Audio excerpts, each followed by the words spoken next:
So, I hate to rant and rave.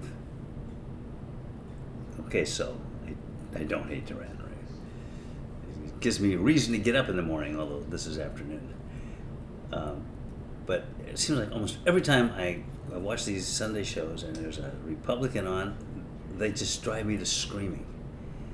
So they just had that Lindsay Graham weirdo from, where's he from anyway? South Carolina. And they were asking him about these tariffs. Trump's policy for dealing with inflation is tariffs. And so the woman who was interviewing him said, "Well, what about Trump's proposed tariffs? Aren't those inflationary?" And he said, "Well, let's be clear. Here's what Trump's policy on tariffs are, and I agree with it. Is that if a country is going to put tariffs on our products, we should put the same tariff on their products. That'll deter them from putting these tariffs on our products." That's not Trump's policy where tariffs are concerned. That's not it at all. That's what Graham wishes his policy was. Trump's policy is to impose massive tariffs on Chinese products to keep them from coming in the country. Remember when he did that the last time when he was president? You probably don't. I do. Got a memory like I forget what animal that is. I got a memory like some animal that I don't remember. So, that animal would remember that when Trump went out there and he started slapping big tariffs on Chinese products, the Chinese compensated for that by not buying America's agricultural products. Well, China was the biggest consumer of American agricultural products. I think I hear Donald Trump in the background. Yeah, that's Francois Pierre, who is a huge Trump fan. Yeah, I know. That's what I live with. I'm going to stop feeding him. He seems to have stopped barking, so maybe I can continue. If he starts again, I have to put this on pause and find out what his latest gripe is. He's worse than I am. So, there he goes again. I got to pause this. I have to pause. It might be, for the first time in his life, might be something serious. Okay, he just wanted to take a nap upstairs, and so he can't nap alone, so he wanted me to join him. But I outsmarted him. I got one of these pepperoni treats, and I lured him downstairs, and I've got him now in his little basket down here. I'm sorry, Ross. I had to. My friend Ross, a very dear friend of mine, is always complaining because I break my subject and start going off on tangents. And I told him I always come back to the subject, and he says, "Yeah, but by then I forgot what you were talking about." That sounds like a personal problem. Nonetheless, out of deference to him, I will try to avoid going off on tangents. So, let's get back to what I was talking about, Ross. I was talking about what happened the last time Trump slapped tariffs on Chinese products. And what the Chinese did was they said, okay, we're just not going to buy your agricultural products. China was the single biggest market for American exports of agriculture. So all of a sudden, our agricultural industries, our farmers, were losing a bunch of money. So you know what Trump did? You didn't even know about this. I'm sure you didn't, because unless you follow these things like I do, and if you did, you forgot, was he took American taxpayers' money and he used that, I forget what loophole he used, to funnel the lost profits from the American Treasury to these farmers. This was the guy who cut taxes that economists estimate cost us like $1.7 trillion in lost revenue. In the meantime, he's taken billions of dollars of America's tax revenue and giving it to the farmers to offset the profit losses that they sustain because he slapped tariffs on Chinese goods. So, all the people say, what a great job he did with the economy. They don't know these details, or they've forgotten them, or they never knew them. So basically what happened was he slaps tariffs on Chinese goods. They become now so expensive that they drive up inflation. In the meantime, he's taking money, taxpayer money, and giving it to the farmers. So he's costing, it's a double whammy: higher prices and increasing the debt. So this is how Trump dealt with that problem. And of course, Lindsey Graham either doesn't know what he's talking about or he's just a liar. His policies had nothing to do with, well, they're charging us tariffs, so we charge them tariffs. They weren't charging us tariffs. He didn't slap tariffs on Chinese products to match their tariffs on ours. They just stopped buying our products. Lindsay, Jeez, that guy drives me nuts. So, anyway, Trump's proposal, last I saw of it, when I Googled it, and Google's there is a great resource, was he wanted to slap a 69% tariff on Chinese products. What do you think that's going to do to the price of products that we get from China, which is the reason we've had such low inflation in the first place for so many years? What do you think that's going to do? And he said, I saw him on TV saying, the China will pay that. American taxpayers won't pay that. Yeah, that's right. So when you go to the store and they say, your car is this plus tax, you don't pay the tax.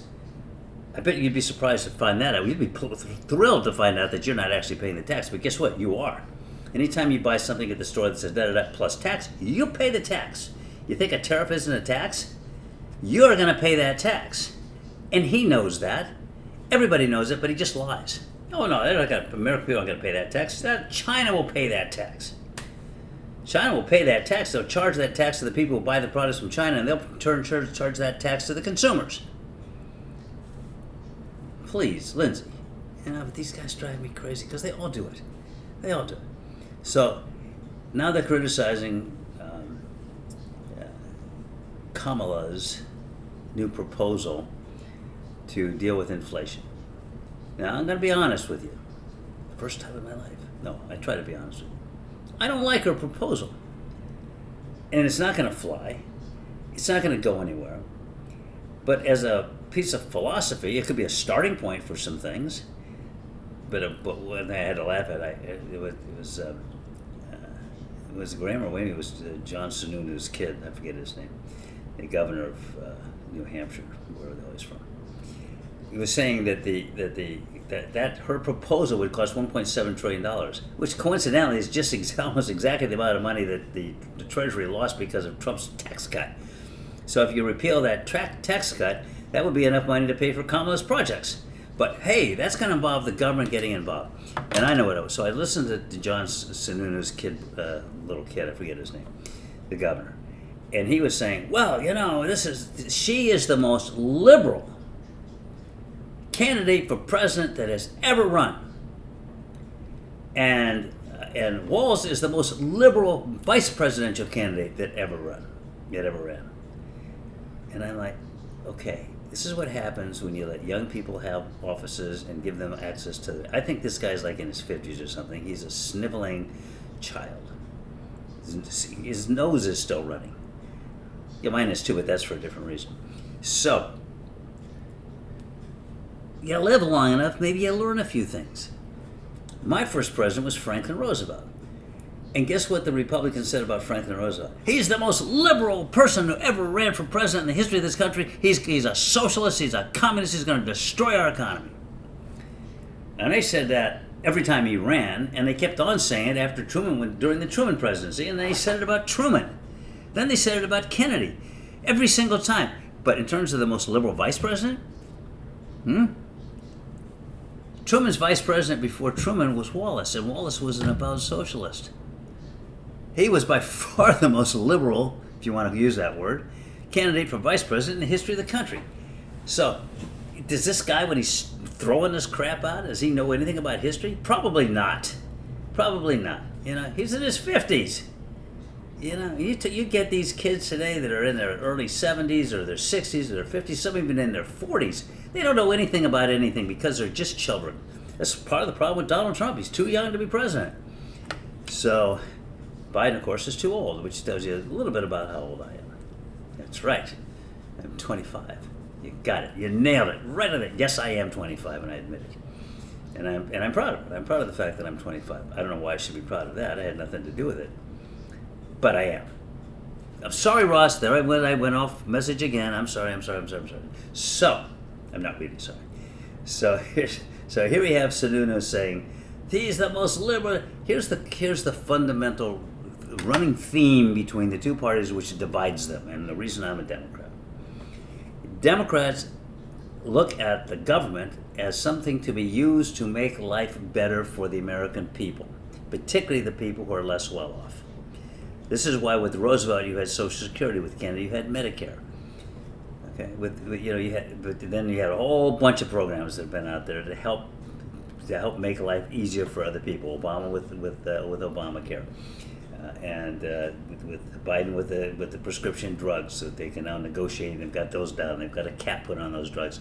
All of these things are intended to try to make things better for the average person. And what are the Republicans' response to these things? Do the Republicans have their own plans to use the government, and that's the key word, to use the government to make life better? They never do.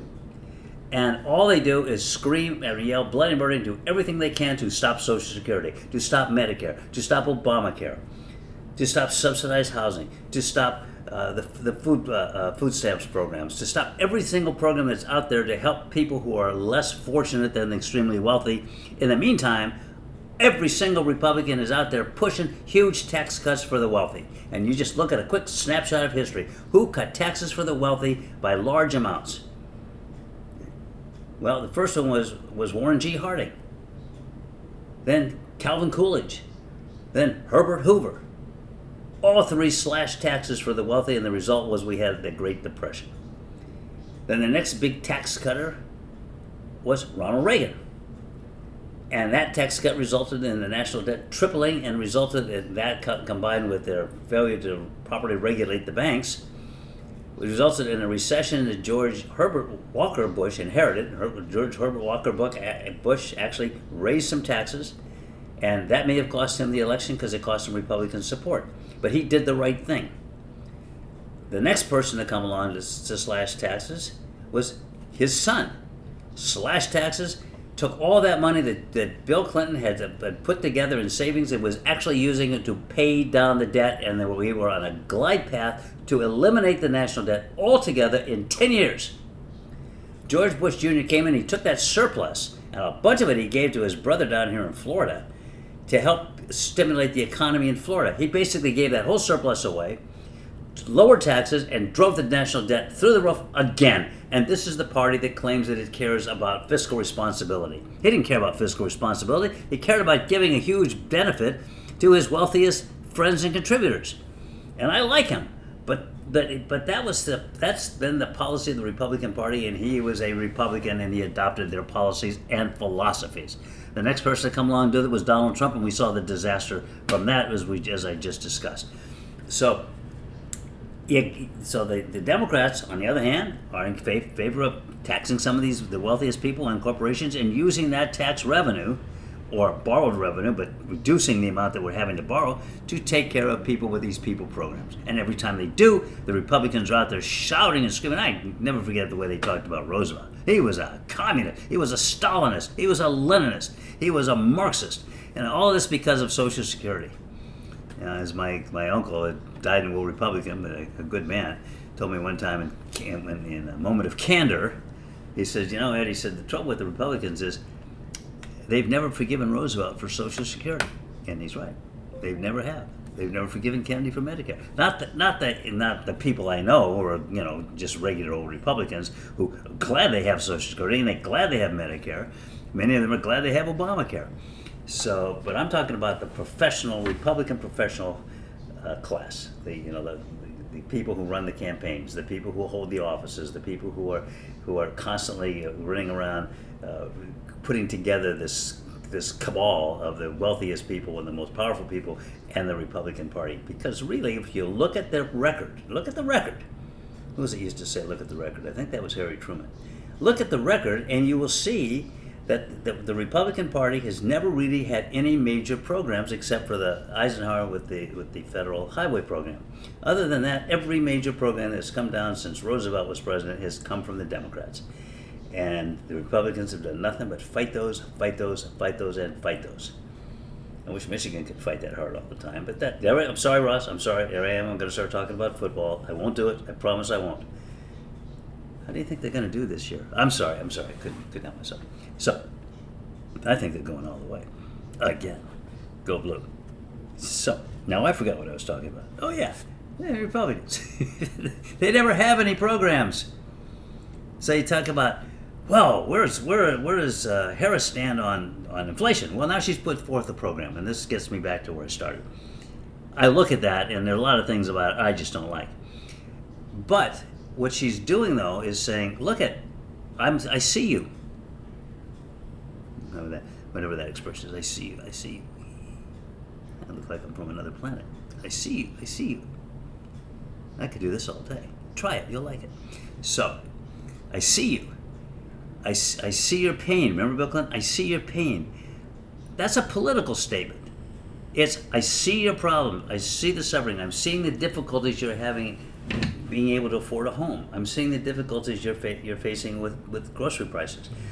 I'm seeing these things, and I want to do something about it. Here's my proposals.